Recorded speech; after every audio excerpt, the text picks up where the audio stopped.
আজ না তোমাকে অনেক দিন পরে দূর থেকে দেখলাম। আগেও দেখতাম, এখনও দেখলাম। পার্থক্য শুধু একটাই, আগে তোমাকে দেখলে তোমার সামনে গিয়ে ছুটতে গিয়ে না কথা বলতাম। এখন আর কথাটা না বলতে পারলাম না।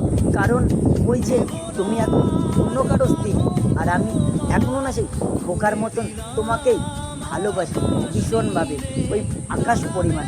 আচ্ছা, তোমার কাছে না কখনো কিছু প্রশ্ন করিনি, জিজ্ঞাসা করিনি, কখনো প্রশ্নর উত্তরও জানতে চাইনি। আজ তোমাকে একটা প্রশ্ন করি, যদি কখনো এই ভিডিওটা তোমার কাছে যায়, প্লিজ একটা উত্তর দিয়ে যেও। আচ্ছা, আমি কি মানুষ হিসাবে তোমার কাছে এতটাই খারাপ ছিলাম যে তুমি আমাকে এইভাবে ভেঙে দিয়ে চলে গেলে? এই উত্তরটা তুমি দিয়ে যেও। জানি তোমার কাছে কোনো উত্তর নেই, আর এই উত্তর আমি কখনো তোমার থেকে পাবেও না, বা পাওয়ার চেষ্টাও করব না। কারণ ওই যে আমি চাই না আমার জন্য তোমার কোনো ক্ষতি হোক। কারণ আমি যে তোমাকে ভালোবাসি, তুমি আমাকে ভালো নাই বা বাসলে।